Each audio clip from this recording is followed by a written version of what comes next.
Boa noite. Boa noite. 224 mil quilômetros quadrados queimados. O que o Brasil perdeu para os incêndios este ano equivale ao tamanho de Roraima. É a maior área destruída para o período em 14 anos. O fogo em São Paulo chega ao Parque Nacional da Serra da Bocaina, patrimônio mundial da Unesco por causa da biodiversidade. A Polícia Federal prende suspeitos de espalhar fake news durante as eleições. O STF decide que quem for condenado por um tribunal do júri vai direto para a cadeia. O Jornal Nacional está começando.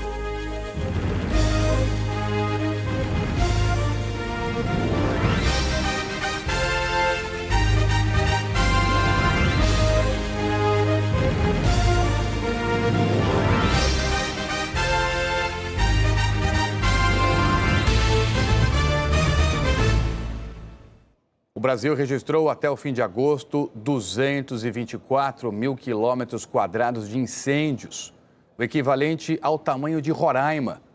O mês passado, sozinho, responde por quase metade de toda a área queimada.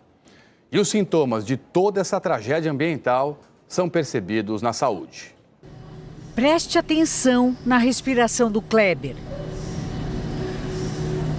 É possível ver e ouvir o esforço. Ele está internado com bronquiolite. A tosse e inflamação nos pulmões do bebê de 1 mês, segundo a mãe, chegaram junto com a fumaça. Quando fizeram o exame e o raio-x, aí é quando o doutor descobriu que ele estava com bronquiolite. Imagina um bebê desse, fiquei muito assustada mesmo. E o Kleber está longe de ser o único a ter os pequenos pulmões afetados pelo ar seco e sujo de São Paulo. O Menino Jesus é um dos mais importantes hospitais infantis e público de São Paulo. Num dia comum de setembro, atende em média 120 crianças. Nesses dias de secura e poluição, está atendendo mais de 200. Um dos fatores que mais está contribuindo para esse aumento exagerado de consultas do nosso pronto-socorro é a poluição. Agride esse revestimento do nosso sistema respiratório, facilitando o aparecimento de infecções, sejam elas causadas por vírus ou bactérias. A poluição é medida por tipo e tamanho das partículas que estão no ar. As mais grossas irritam o nariz e garganta, mas as mais finas e os gases tóxicos penetram fundo nas estruturas dos pulmões e chegam até o sangue, espalhando os efeitos danosos pelo corpo. Acometer coração, cérebro, inclusive rins e fígados. Então ela pode se disseminar e causar um processo inflamatório nesses órgãos. Essa inflamação pode ficar crônica e aí pode acabar piorando a doença que o paciente já possa ter ou não, pode ficar mais agravada por conta dessa exposição prolongada. O movimento nessa rede de hospitais particulares aumentou mais de 15% na última semana. A Evelyn, que não tem problemas de saúde, passou a se sentir mal, principalmente quando está na rua. Hoje veio parar no PS. Desde segunda-feira eu venho sentindo muita falta de ar.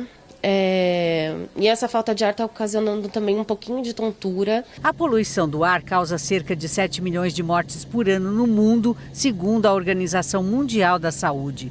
Especialistas já falam em redução da grande conquista que é o aumento da expectativa de vida. A saúde de todos nós depende da saúde do planeta e de um ar mais limpo para respirar. Os focos de incêndio chegaram à Serra da Bocaina, na divisa do Rio de Janeiro com São Paulo. A região é patrimônio mundial da Unesco. Dava para ver a fumaça a quilômetros do topo da montanha. O fogo começou ontem à tarde em Bananal, na Serra da Bocaina, perto da divisa entre São Paulo e Rio de Janeiro. À noite, a floresta ficou vermelha. O Itanael teve que sair de casa. Porque de madrugada foi um horror a respiração. Nossa, ardido. De mato queimado e de fumaça. Hoje a casa dele foi usada como ponto de partida para as equipes de combate ao fogo. Bombeiros e voluntários cruzaram as cinzas para chegar aos pontos que continuam ardendo. Tá difícil. A gente bate, o fogo pula, o fogo salta. Mas a gente vai tentar até onde der. Deus está conosco. Todos os locais com foco de incêndio são em locais de difícil acesso, mas aquele ali é um verdadeiro paredão para combater o fogo só mesmo com a ajuda de um helicóptero da Polícia Militar. A maior dificuldade e o ponto principal é a questão do terreno. O relevo aqui é muito íngreme e tem diversos pontos que tem focos em que a gente não consegue acessar terrestre. O nosso efetivo está distribuído em alguns pontos em que a gente consegue acessar, especificamente hoje em 3 pontos. Esta moradora só chegou ao sítio da família quando a casa já estava cercada pelo fogo. Nosso desespero, né? Meu pai amava esse lugar. Deus ajuda que chova logo para acabar com isso, né? Os animais tudo com fome, né? Tem nada para comer. Reza a Deus que chova logo. Sofrimento. Os biomas mais atingidos pelo fogo são o Cerrado e a Amazônia. E a cidade com mais focos hoje no país fica no Pará. Fumaça na estrada, vegetação queimada e muito trabalho para combater as chamas em São Félix do Xingu. A prefeitura decretou emergência. A gente pede aí para o produtor rural, seja na área urbana também, que não se coloque fogo em lixo, não se coloque fogo em pasto, não é época disso. Comunidades ribeirinhas relatam dificuldades para conseguir alimento. Está escasso mesmo. O peixe, a água esquentou, o peixe só está no lugar mais fundo. Em 11 dias, o Pará registrou mais de 10.700 incêndios florestais. O estado está atrás apenas de Mato Grosso em número de focos. Agosto é um dos meses mais quentes do ano na Amazônia. E o clima seco deixa a vegetação mais inflamável. Na terra indígena Mãe Maria, em Bom Jesus do Tocantins, brigadistas se esforçam para controlar o avanço do fogo. Este jabuti morreu queimado. Professores retiraram os livros desta escola porque o incêndio se aproxima da área. Está vindo muito rápido e é muito fogo. Desde domingo que a gente está aqui correndo e a única solução agora que a gente teve foi de retirar todo o material para não pegar fogo, né? Os indígenas dizem que o fogo destruiu mais de 10% da floresta e estão deixando a aldeia para se proteger. Do nosso povo indígena, que estão sofrendo com isso aí, né? Não tem como ficar nas aldeias, dentro da aldeia, respirando, né, essa fumaça não. Por isso nós estamos pedindo ajuda imediato. Em Porto Velho, o nível do rio Madeira segue batendo recorde de mínima, 58 centímetros hoje. A seca causa problemas no abastecimento e na mortandade dos peixes. A Defesa Civil está distribuindo água potável. Vamos ver agora então como é que fica o tempo em todo o país. Eliana Marques, boa noite. Boa noite, Trali, Renata e para você. Amanhã há risco de chuva escura do oeste do Paraná até o Rio Grande do Sul. Hoje, Chapecó, em Santa Catarina, registrou essa mistura de chuva com fuligem de queimadas. E nessa sexta-feira, à medida que uma frente fria avançar, mais fumaça deve chegar, porque a frente fria puxa essa corrente de vento que traz a fumaça dos incêndios. O caminho mais provável dos poluentes é esse. As cores amarela e vermelha indicam onde a fumaça deve se concentrar. Do sul da Amazônia, a parte do centro-oeste e até os estados do sul. Chove também nas regiões em verde do oeste do Acre e do Amazonas, do norte de Roraima e do Pará e da Paraíba à Bahia. Em grande parte do Brasil, o ar seco predomina. O calor também. Em Curitiba, 32 graus, em São Paulo, 35. Em Manaus e Porto Velho, 38. Em Teresina e no Rio de Janeiro, 39. E em Cuiabá, 42 graus. Trali e Renata.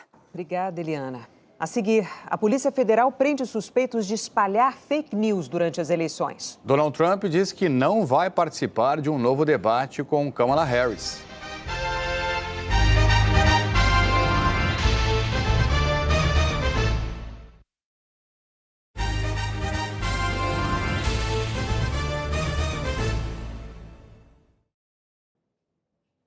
A polícia de São Paulo prendeu um homem suspeito de planejar a fuga de chefes do PCC que estão presos numa penitenciária de segurança máxima. A munição de fuzil e as armas que estavam escondidas dentro da mochila levaram à prisão em flagrante de Ivan Garcia Arruda. Foi ontem à noite, durante uma operação para cumprir 8 mandados de busca e apreensão em Sorocaba, no interior de São Paulo. As autoridades afirmam que Ivan Arruda faz parte de uma das células mais perigosas do PCC.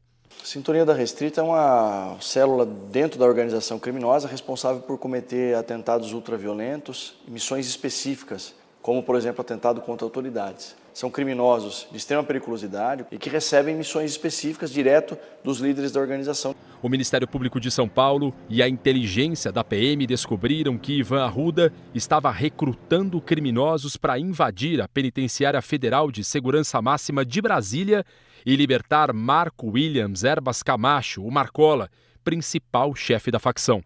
O grupo também planejava atacar instalações e equipamentos das forças de segurança do Estado.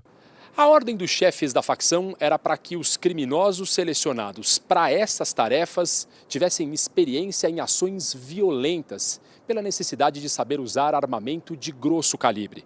Segundo a investigação, antes de agir, eles ainda passariam por treinamento com grupos paramilitares na Bolívia. Hoje à tarde, Ivan Arruda passou por audiência de custódia.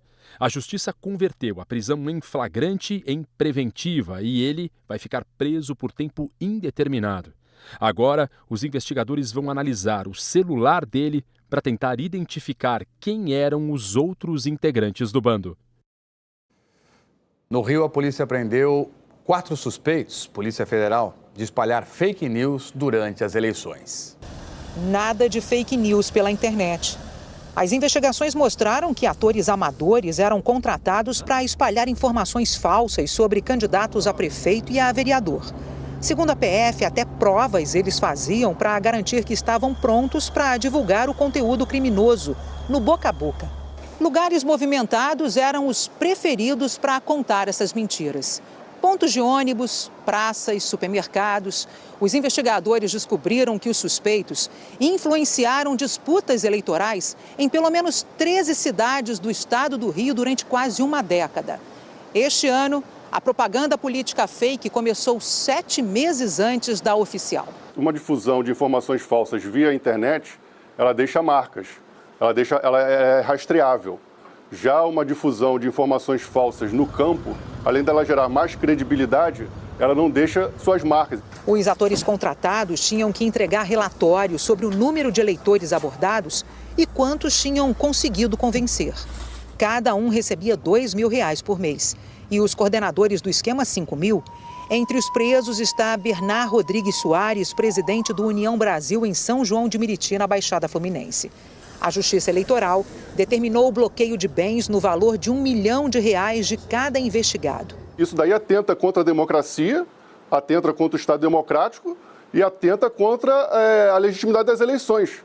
Porque um eleitor que vai às urnas acreditando naquelas informações falsas, ele vai reproduzir nas urnas aquilo que não seria a vontade dele.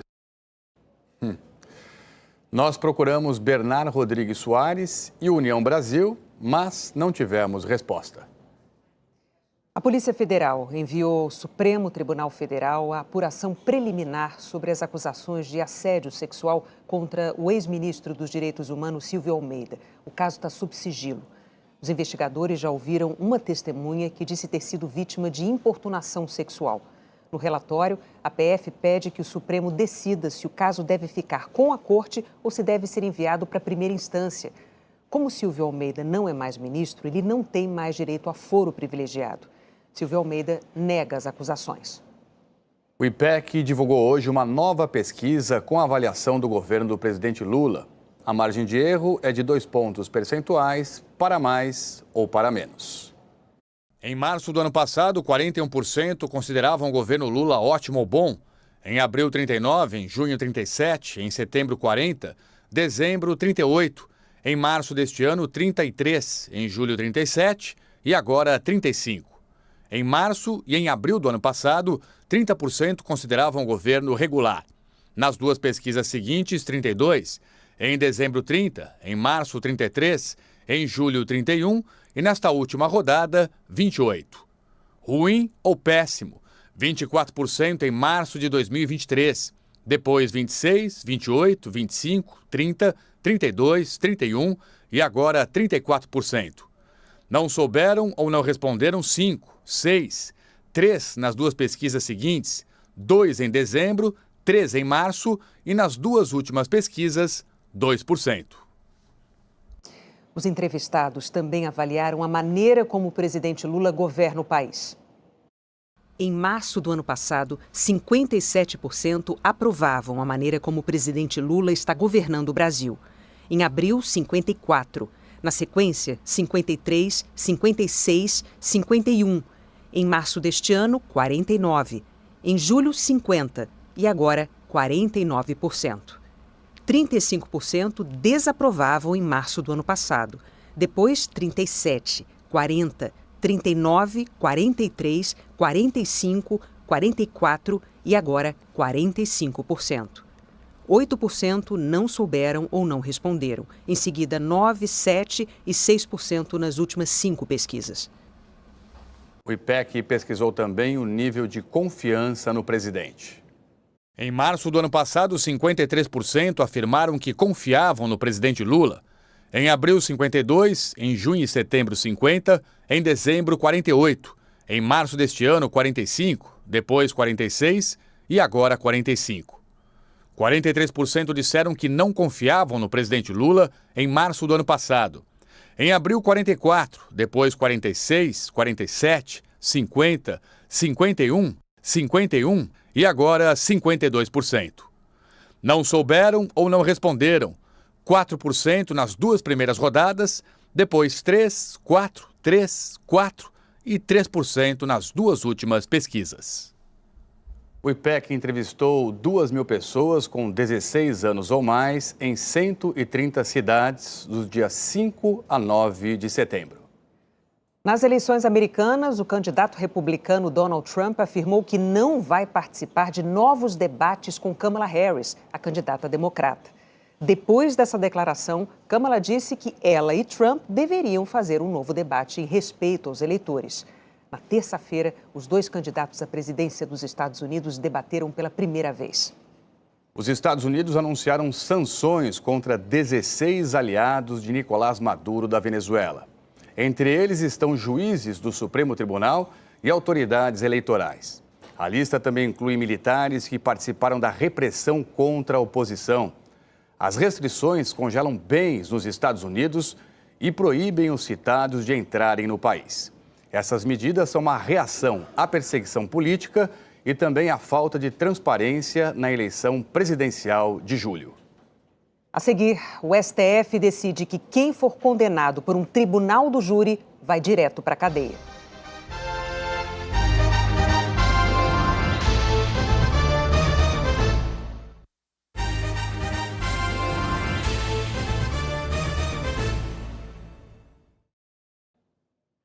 A Câmara dos Deputados aprovou o projeto de lei que prevê a reoneração gradual da folha de pagamento de 17 setores da economia intensivos em mão de obra e também de cidades com até 156 mil habitantes.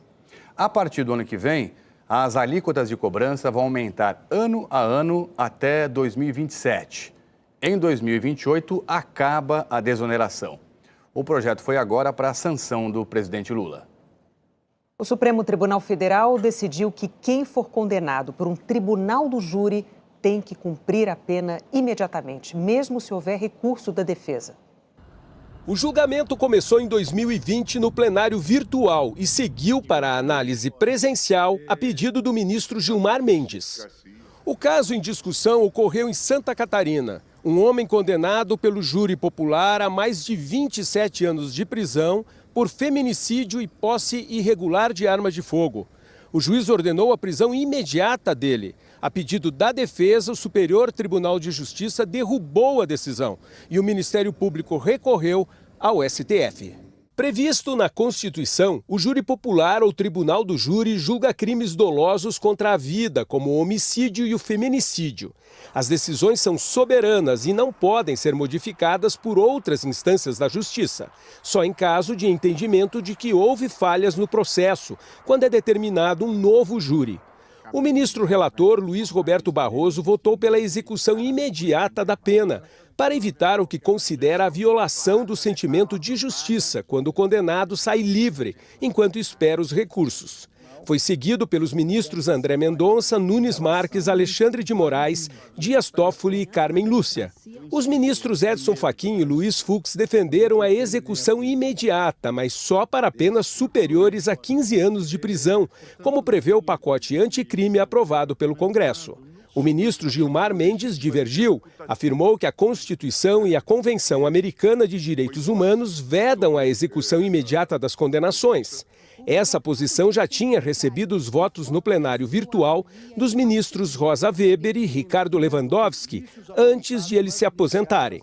Durante o voto, a ministra Carmen Lúcia fez um duro discurso contra o feminicídio, motivo do julgamento. Quando a mulher é violentada, é assassinada, é estuprada, é assediada, todas nós mulheres no mundo somos. Ninguém corta a cara apenas de uma mulher, corta de todas as mulheres do mundo. É assim que acontece no assassinato de mulheres: joga-se álcool no rosto, esfaqueia-se no rosto, atira-se no rosto, para abalar a imagem. Quero destruir que você existiu. Isso acontece conosco, comigo, com todas as outras, que não é por ser juíza do Supremo que eu não tenho preconceito, não sofro preconceito, sofro. Isso acontece todos os dias nesse país, pelo menos a cada 4 horas. A Polícia Federal indiciou o deputado André Janones, do Avante, por associação criminosa, corrupção passiva e peculato, que é desvio de recurso público. A PF afirmou para o Supremo Tribunal Federal que existem indícios de que Janones foi o eixo central de um esquema de rachadinha na Câmara dos Deputados e que o patrimônio dele cresceu de forma desproporcional entre 2019 e 2020. Agora, a Procuradoria-Geral da República vai analisar esse relatório da PF e pode pedir para aprofundar as investigações, arquivar o inquérito ou denunciar Janones. Janones afirmou que a PF não encontrou qualquer bem de origem duvidosa e dinheiro ilegal na conta dele e que tem convicção de que será absolvido pela inexistência de qualquer ilegalidade. Você vai ver daqui a pouco, um bilionário e uma engenheira se tornam os primeiros civis a caminhar no espaço.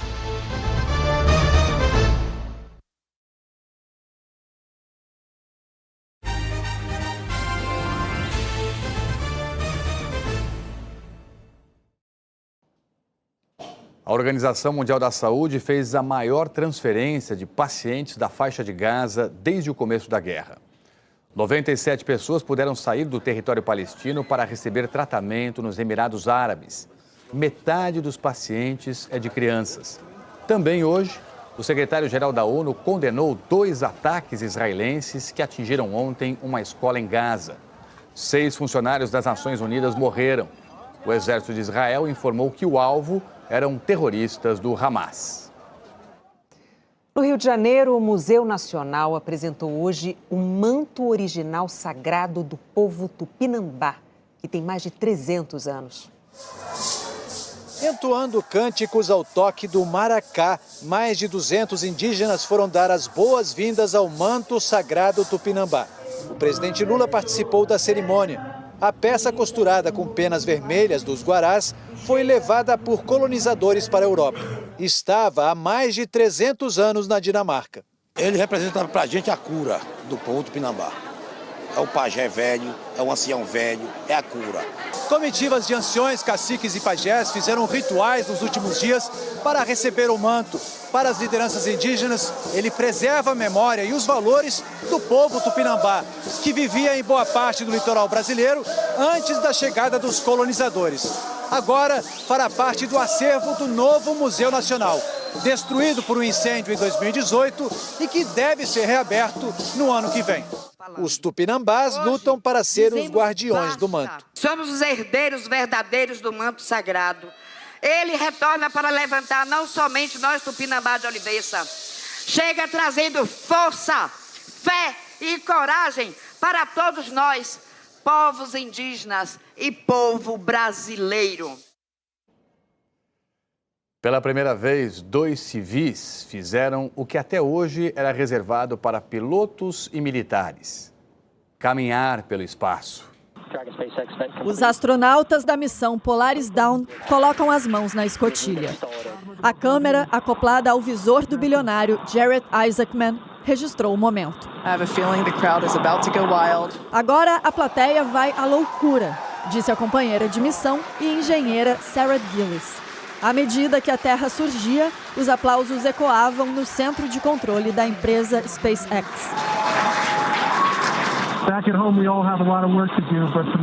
Em casa tem muito trabalho para se fazer, mas daqui a Terra parece um mundo perfeito, disse a 730 quilômetros do nosso planeta Jared Isaacman, que pagou o estimado em $200 milhões pela missão.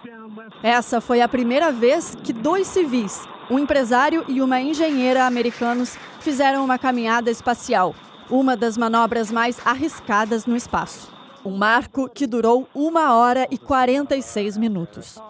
A primeira caminhada espacial da história foi em 1965, feita por Alexei Leonov, da União Soviética. 3 meses depois, os Estados Unidos mandaram Ed White fazer o mesmo. Agora, passados quase 60 anos, empresas espaciais privadas investem nessas missões, que são vistas como arriscadas, mas também como um negócio que pode ser lucrativo. O voo comercial foi também um teste para a nova roupa da SpaceX, que protege astronautas do vácuo, da radiação e de temperaturas extremas. O chefe da Agência Espacial Americana comemorou a missão e disse: "O sucesso da caminhada espacial de hoje representa um salto gigante para a indústria do comércio espacial." Daqui a pouco tem Copa do Brasil ao vivo aqui na Globo. Gustavo Villani, boa noite.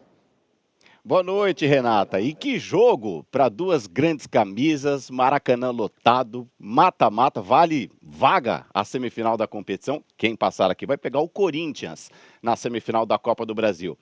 As credenciais são as melhores para um grande jogo. 2 dos melhores ataques do futebol brasileiro, as equipes que mais ficam com a bola no pé em meio à temporada, prometendo tratar muito bem a bola para um grande jogo. Do técnico Tite, o Flamengo, que traz reforços importantes, como o Arrascaeta, recuperado de contusão, ele volta à equipe. O Bruno Henrique deve começar a partida entre os titulares como centroavante. E o Gabriel, que volta também recuperado de contusão, fica apenas como opção no banco de reservas. O Flamengo ganhou o primeiro jogo 1-0, pode jogar até por empate. Teremos outro grande jogo à noite, aqui no Futebol da Globo, valendo vaga para a semifinal. É para lá que vamos.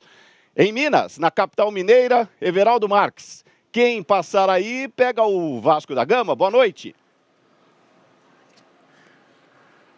Boa noite, Villani. Boa noite a todos. Exatamente, o classificado entre Atlético Mineiro e São Paulo enfrenta o Vasco da Gama, que ontem em Curitiba conseguiu sua vaga nos pênaltis diante do Atlético Paranaense. Atlético Mineiro e São Paulo se enfrentam aqui em Belo Horizonte, com expectativa de público acima das 40 mil pessoas. O Galo venceu o primeiro jogo por 1-0, com o gol do argentino Batalha nos acréscimos, e por isso tem a vantagem do empate. O São Paulo tem que vencer por 1 gol para forçar os pênaltis ou por mais de 1 gol para decidir nos 90 minutos. As delegações já chegaram. O Galo, liderado por Hulk, artilheiro do Atlético na temporada, ao lado de Paulinho, com 15 gols. E o São Paulo, apostando no argentino Caleri, centroavante que hoje se torna apenas o 6º jogador estrangeiro a fazer 200 jogos com a camisa do tricolor. As emoções do futebol na Globo começam logo depois de Mania de Você. Trali, Renata. Alô, Everaldo, boa noite para você. E o Jornal da Globo é depois de Estrela da Casa. Boa noite. Boa noite, muito obrigado e até amanhã.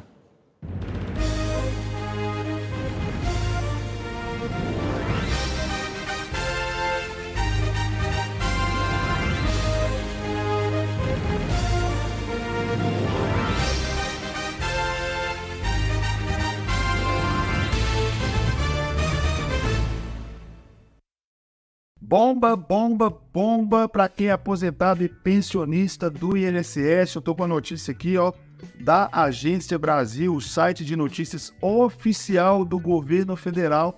Mas dessa vez essa bomba não vai explodir no colo do aposentado e do pensionista, mas no colo dos bancos. É isso mesmo, o governo anunciou uma medida que vai finalmente beneficiar os aposentados e pensionistas. E quem vai pagar a conta dessa vez, quem vai ter que se adaptar e se virar, vão ser os bancos e financeiras. Eu vou falar sobre o teto de juros do consignado. O teto de juros caiu mais uma vez e eu vou te ensinar aqui como você pode fazer para economizar dinheiro, deixar de pagar juros. Você que já tem um empréstimo consignado do INSS ou você que pretende pedir um empréstimo, a hora é agora. Eu vou te ensinar a economizar 100, 200, dependendo da sua prestação e dependendo do seu empréstimo, até R$300 por mês. Não importa se você já tem um empréstimo em andamento ou se você pretende adquirir agora. Antes de ensinar essa senha, de passar esse segredo para você, eu vou ler essa notícia para que você possa entender de fato o que está acontecendo no Brasil com relação aos empréstimos consignados. Olha só, os aposentados e pensionistas do Instituto Nacional do Seguro Social, que é o INSS, vão pagar menos nas futuras operações de crédito consignado. Essa é a notícia. Quando se reduz a taxa de juros, quem já tem um empréstimo anterior continua com as taxas antigas. E aí eu vou passar o segredo para você que já tem algum empréstimo encaminhado, você que já tem algum empréstimo pagando aí, que já fez o empréstimo antes dessa redução de juros. Eu vou te ensinar como você pode se beneficiar também de mais uma redução de juros. Por 14 votos a 1, o Conselho Nacional da Previdência Social aprovou o novo limite de juros, que agora é de 1,66% ao mês para consignados do INSS. O novo teto é 0,02 ponto percentual menor que o limite atual de 1,68% ao mês, que vigora desde abril de 2024. O teto de juros para o cartão de crédito consignado caiu também, de 2,49 para 2,46 ao mês. Propostas pelo próprio governo, as medidas entram em vigor 5 dias após a instrução normativa ser publicada no Diário Oficial da União, que vai ocorrer nos próximos dias. Então, taxa de juros menor para os novos contratos de empréstimo consignado do INSS e para quem tem também o cartão consignado. A justificativa para a redução foi o corte de 0,25% da taxa Selic, que é aquele juros básico da economia que rege, que governa todos os juros e empréstimos, financiamentos e etc. do nosso Brasil. No início de maio, o Comitê de Política Monetária, que é o famoso Copom, reduziu os juros básicos de 10,75% para 10,5% ao ano, na verdade, desculpa. Desde agosto do ano passado, quando começaram os cortes da Selic, o ministro da Previdência Social, que é o Carlos Lupe, disse que a pasta acompanhará o movimento e vai propor reduções no teto do consignado à medida que os juros baixarem.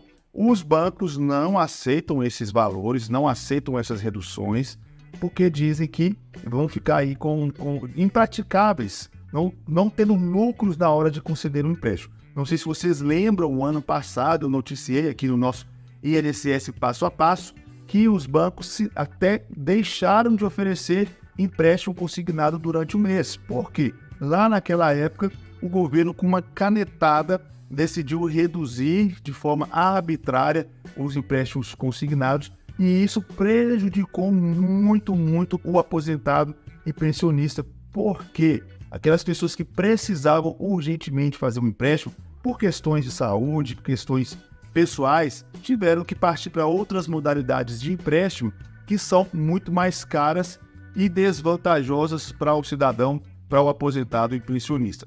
E aí o governo, o Lula, deu grito, a Previdência Social, né, essa galera aqui dessa comissão que propõe, que observa os juros do consignado do INSS, também os representantes dos bancos, né, a FEBRABAN, Federação Brasileira de Bancos, se reuniram e tentaram achar um meio termo. Conseguiram esse meio termo, mas desde agosto de 2023, a taxa Selic, como eu falei, vem caindo e a proposta do governo é que a taxa de juros também para o consignado do INSS acompanhe essas quedas, que eu acho justo, né? A taxa Selic é a taxa que rege os juros no Brasil, então se a taxa Selic cai, nada mais natural do que as taxas de juros também cair para quem vai fazer um empréstimo consignado. Com o novo teto, os bancos oficiais terão que reduzir as taxas para o consignado do INSS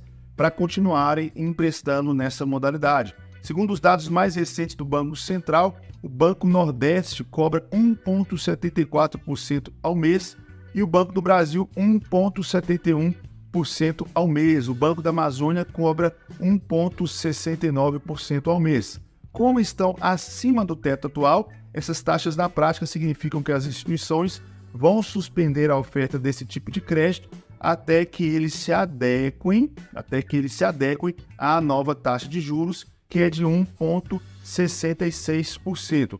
Atualmente, a Caixa está aí com uma taxa de 1,68%, mas a instituição, a Caixa Econômica, vai ter que reduzir para se adequar a esse novo teto, tá? O que acontece é que, quando a gente fala de teto, é porque é o máximo. Agora, o máximo é de 1,66%. Mas existem várias e várias instituições bancárias e financeiras que competem entre si. Por isso que a competição no mercado é interessante. Por quê? Um banco vai oferecer 1,66, o outro 1,64, o outro 1,60, 61 e etc.